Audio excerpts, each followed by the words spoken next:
예수 우리 왕이여, 이곳에 오셔서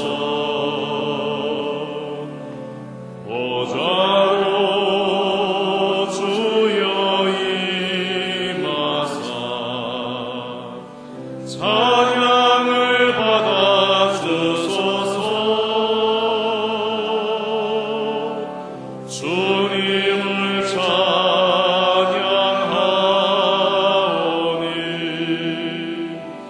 주님을 경배하오니,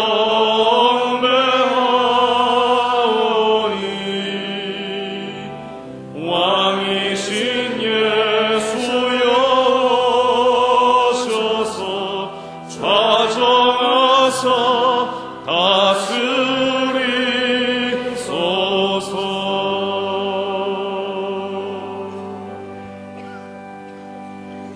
할렐루야. 오늘 큰 은혜 주실 줄 믿습니다. 우리 옆에 분들 인사하세요. 잘 나오셨습니다.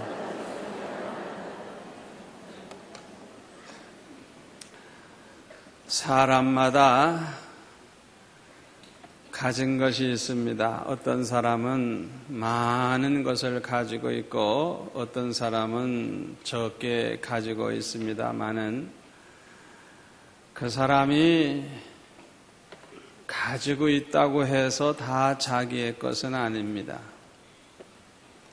모든 것은 하나님의 것이고 하나님이 주셔서 하나님으로부터 받은 선물을 가지고 있는 것뿐입니다.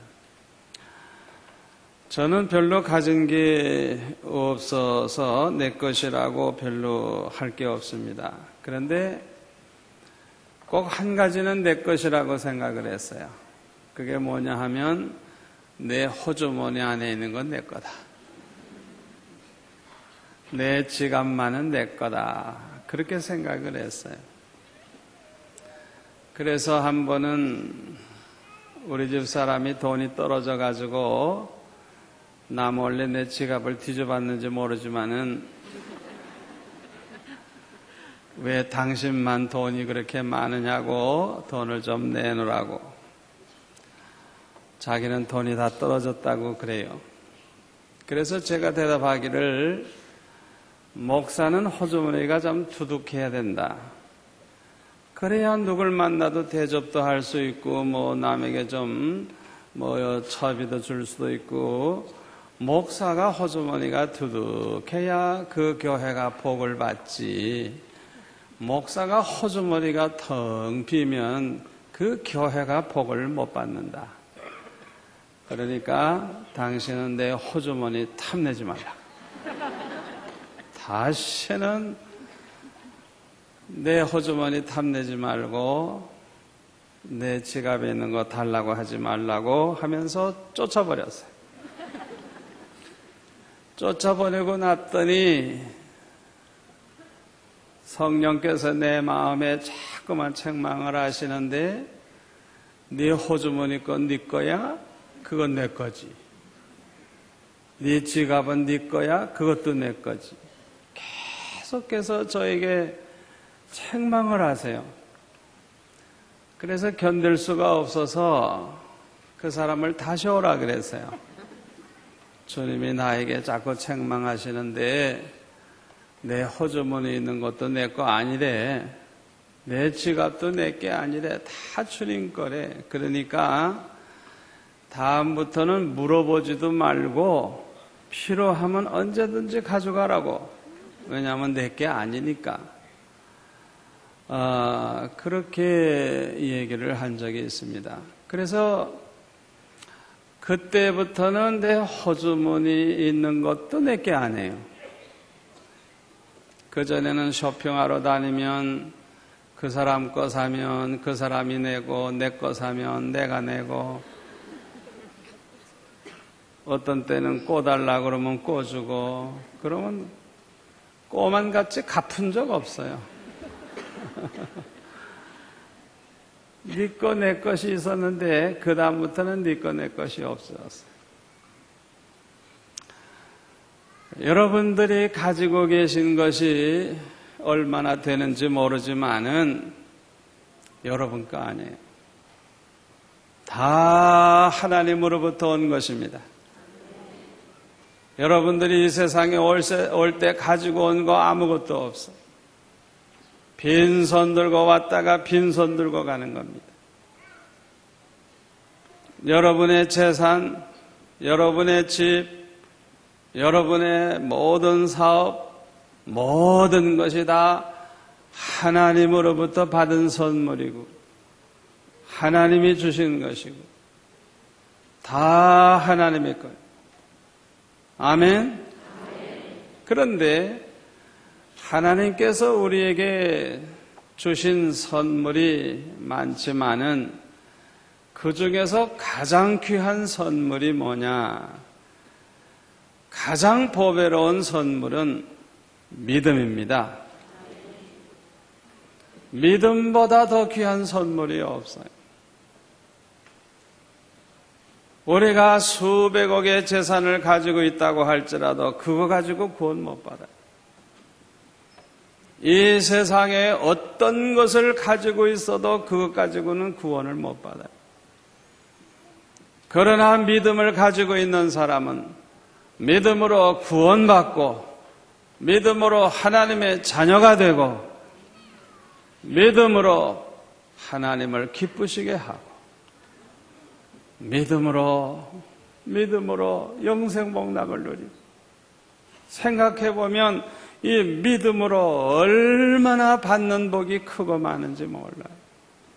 그러므로 저와 여러분이 하나님이 주신 선물에 대해서 늘 감사하면서 사시되 특별히 믿음을 주신 하나님께 감사하며 살아가시기를 바랍니다. 이렇게 하나님으로부터 믿음의 선물을 받은 사람들은 하나님을 믿고 하나님을 신뢰할 뿐만 아니라 하나님을 사랑합니다. 그리고 하나님을 기쁘시게 합니다. 이 믿음의 선물을 받은 사람은 하나님을 기쁘시게 해요.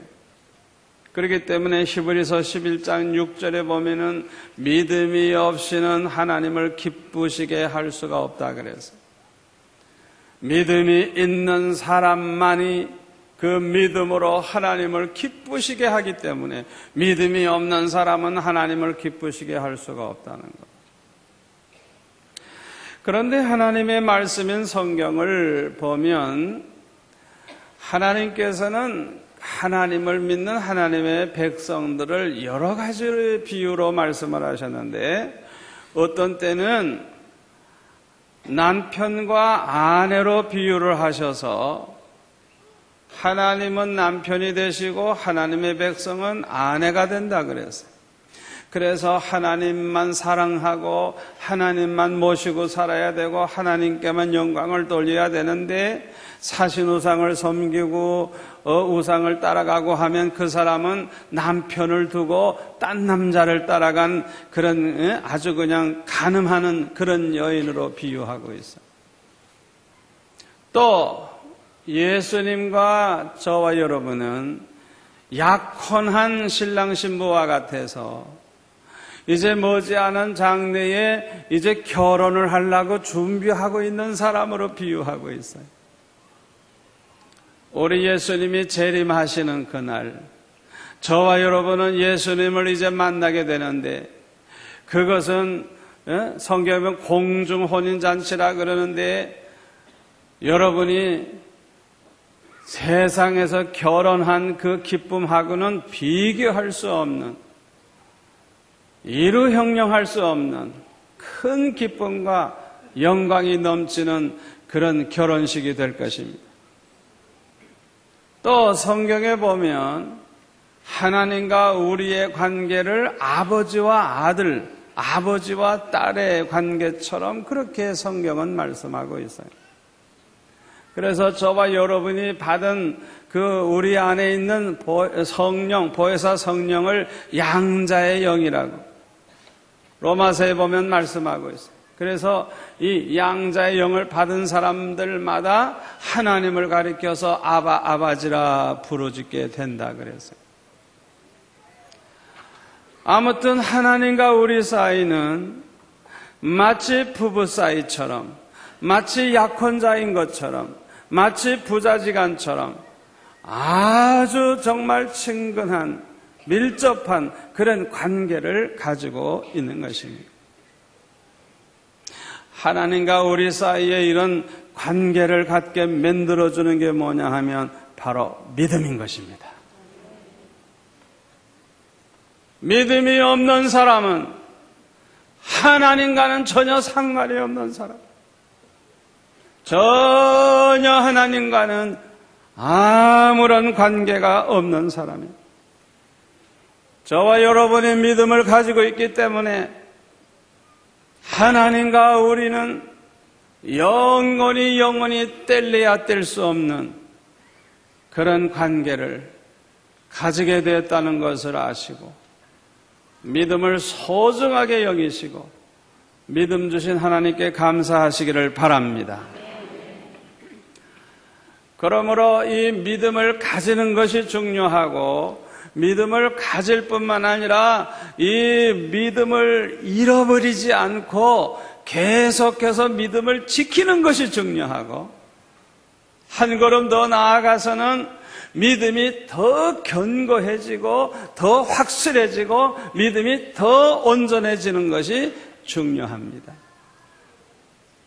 그래서 하나님께서는 하나님의 백성들에게 그 믿음을 가지게 하고 믿음을 잃어버리지 않고 항상 믿음을 지키게 하고 그 믿음을 점점 더 키워서 좋은 믿음을 가지게 하기 위해서 하나님께서 3가지 절기를 정해 놓으시고 반드시 1년에 그 3절기는 지켜라 말씀을 하셨어요.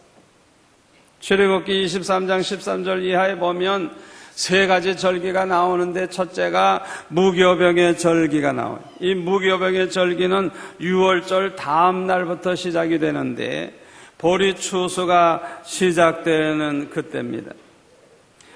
그리고 두 번째가 맥주절인데 이것은 무교절이 끝난 뒤 49일 후에, 다시 말하면 77이 49, 그래서 77절이라 그래요. 49일이 지난 그 다음 날이기 때문에 50일째 되기 때문에 오순절이라고도 말을 합니다. 이날을 초장절이라고도 말을 합니다. 그리고 3번째가 수장절인데 이것은 장막절, 초막절이라고도 말을 하죠. 가을 추수가 끝난 뒤에 이제 오는 절기가 이 수장절이에요. 그래서 반드시 하나님의 백성들은 이 3번 요 절기를 꼭 지켜라 그랬어요. 그 절기는 어떻게 지키느냐?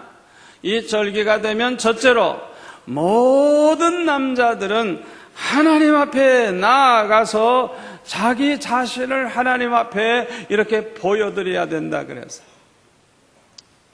출애굽기 23장 17절에 보면 하나님께 자신을 보여드려야 된다 그랬어요. 이것은 마치 여러분이 주일마다 교회에 나오는 것과 같습니다. 저와 여러분이 하나님 앞에 이렇게 나와서 하나님 앞에 이렇게 예배하는 것이 얼마나 중요한지 몰라요. 믿음이 별로 없는 사람도 열심히 하나님 앞에 나오게 되면 믿음이 생겨납니다. 또 믿음이 자라납니다. 믿음을 잃어버리지 않습니다. 그러나 믿음이 좋아 보이는 사람도 하나님 앞에 나오지를 아니하면 믿음을 유지하지를 못해요. 잃어버려요. 믿음이 병들어요.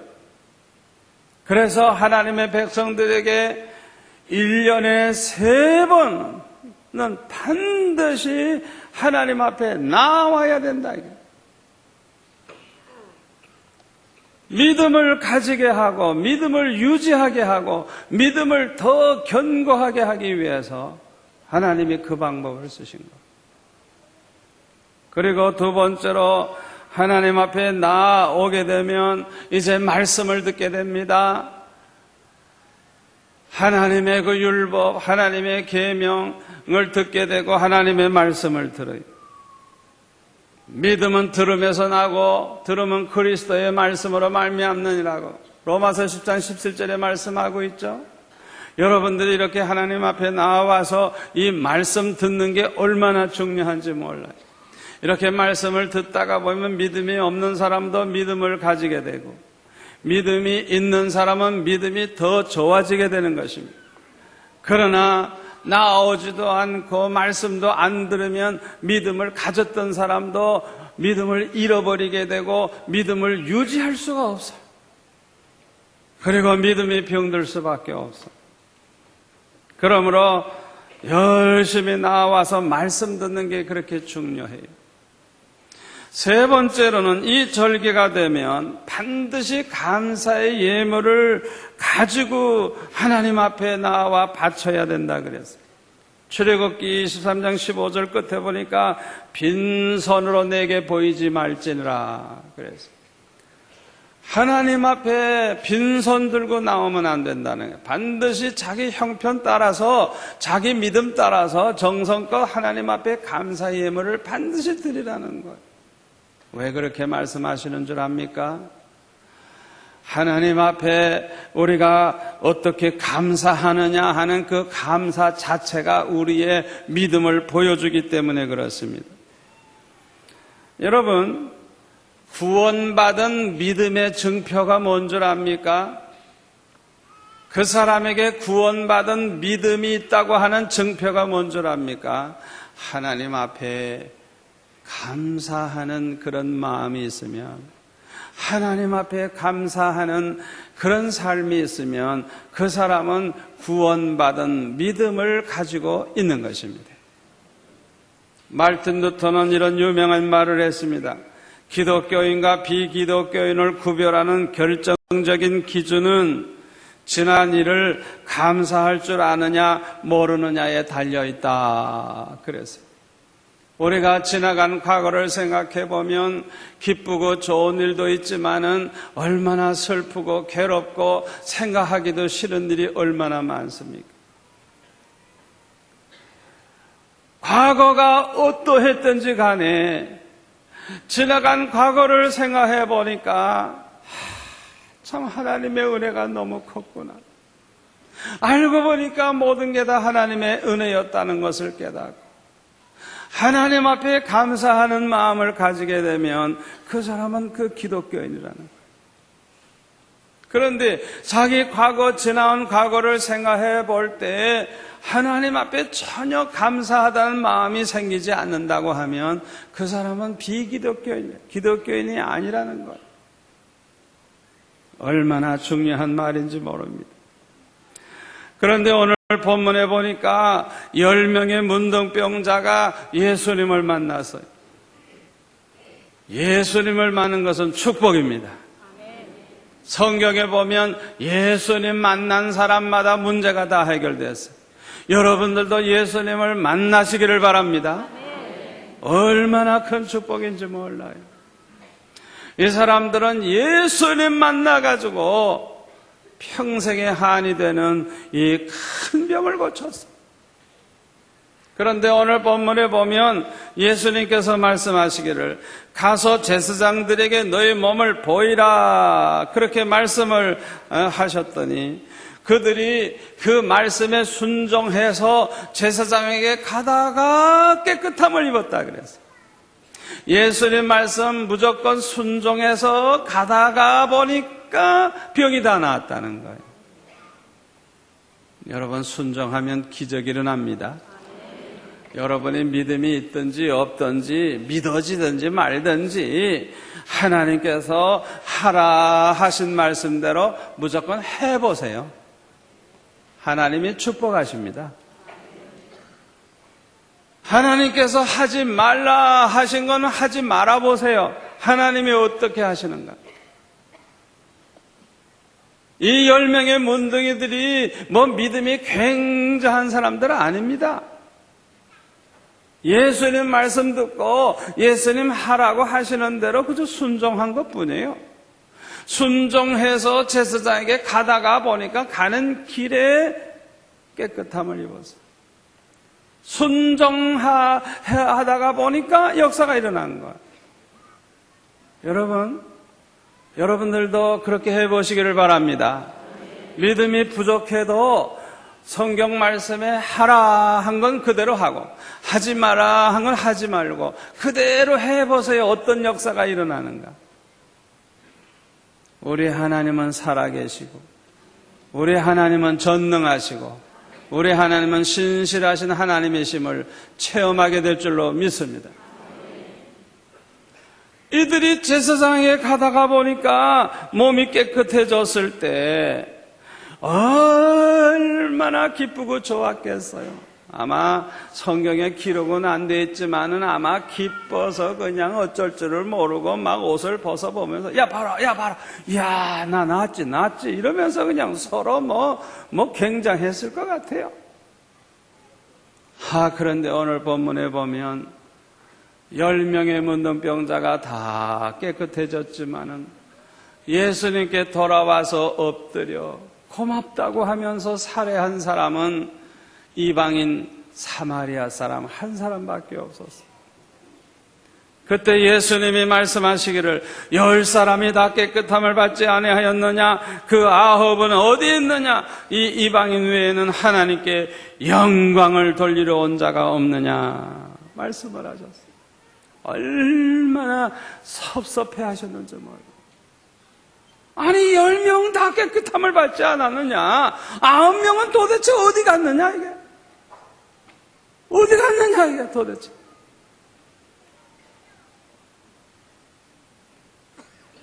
사랑하는 성도 여러분, 저와 여러분이 하나님 앞에서 이 10명의 문둥병자 중에 어디에 속하는가 한번 생각해 보세요. 돌아와서 감사하는 이 문둥병자에게 축복을 더하십니다. 일어나 가라, 내 믿음이 너를 구원하였느니라. 구원받은 증거가 무엇이냐? 감사하는 믿음이 있으면 그 사람은 구원받은 그 증거, 그 믿음을 가지고 있는 증거. 여러분, 구원받은 믿음의 사람들은 하나님께 감사하는 마음이 있습니다. 이 사마리아 사람은 믿음이 있어서, 구원받은 믿음이 있어서, 그 구원받은 믿음이 있었기 때문에 하나님 앞에, 주님 앞에 돌아와 감사를 한 것입니다. 그래서 네 믿음이, 지금 네가 가지고 있는 네 믿음이 너를 구원하였느니라.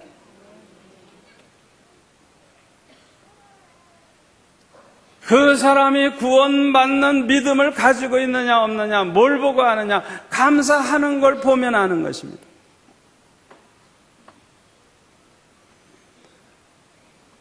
구원받은 믿음의 사람들은 감사하는, 하나님께 감사하는 마음이 있기 때문에 예배를 드려도 하나님께 감사하는 마음으로 예배를 드리고 있습니다.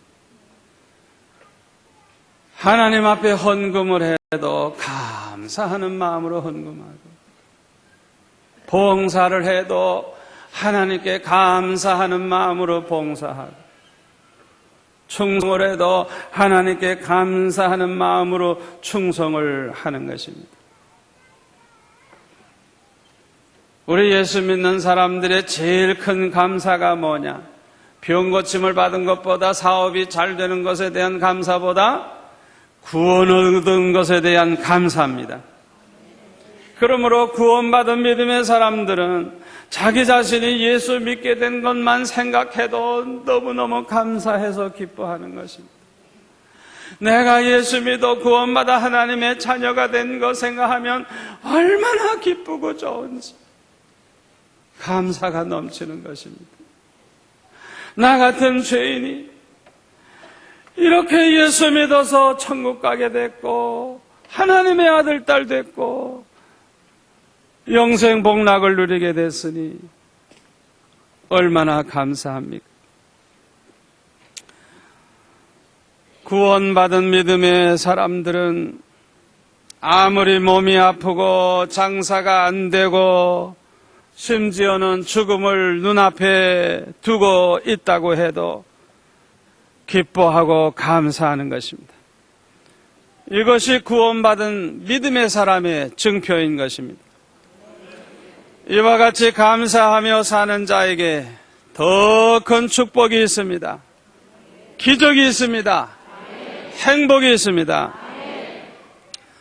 1846년도에 어떤 젊은 사람이 목사가 되겠다고 이제 지망을 했어요. 그런데 몸이 너무 약하니까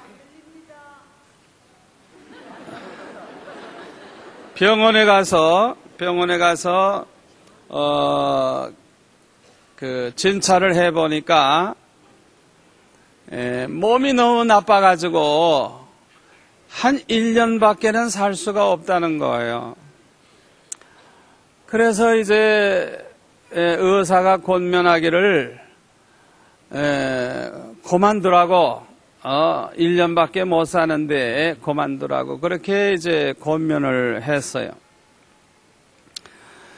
그랬는데 이 젊은이는 1년밖에 못 산다고 해서 낙심하고 절망한 게 아니라 1년 동안은 주의 일을 할 수 있잖아요. 그러니까 1년 동안이라도 자기는 주의 종으로서 충성할 수 있으니까 감사하는 마음을 가지고 열심히 전도하기 시작을 하고 설교하기 시작을 하고 복음을 전하고 열심히 구제하고 그렇게 충성을 했어요. 그래서 자기는 병들어서 몸이 약해서 그냥 죽는 것보다 열심히 주의 일을 하다가 죽으면 순교자의 죽음을 하는 거니까 오히려 감사하면서 열심히 그렇게 주의 일을 했어요. 그런데 1년밖에 못 산다는 사람이 84살까지 살았어요. 그 사람이 누군가 하니 윌리엄 부스라고 하는 구세군을 창설한 유명한 그런 목사님입니다. 내가 1년밖에 못 산다고 해도 절망하고 슬퍼하고 원망할 게 아니라 오히려 내가 1년 동안 살 수 있으니까 감사하고 더욱 주를 위해서 살려고 하고 영광을 돌릴 때 이렇게 기적이 일어날 줄로 믿습니다. 지글러라고 하는 사람은 이렇게 말을 했습니다. 나는 감사할 줄 모르면서 행복한 사람을 한 번도 보지 못했다. 그래서 감사는 행복의 원천인 동시에 행복의 열매가 된다. 그리고 감사로 행복에 이르는 길이 있는데 첫째로는 큰 것에 감동하고 놀라기보다 사소하고 작은 것에서부터 감사할 것을 찾아라 그랬고, 두 번째로는 먼 미래에 일어날 일보다는 지금 이곳에서 감사할 것을 찾으라 그랬어요.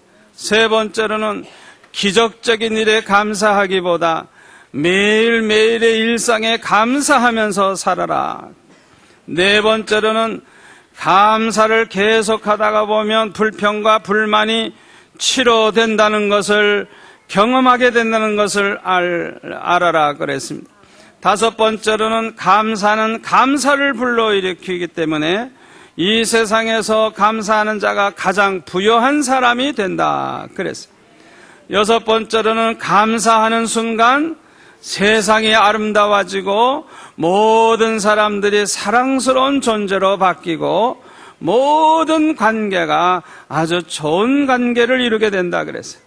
일곱 번째로는 감사하는 순간 축복이 임하고 동시에 하나님의 자녀가 된 것을 만방에 선포하는 감사의 선교사가 된다 그랬어요.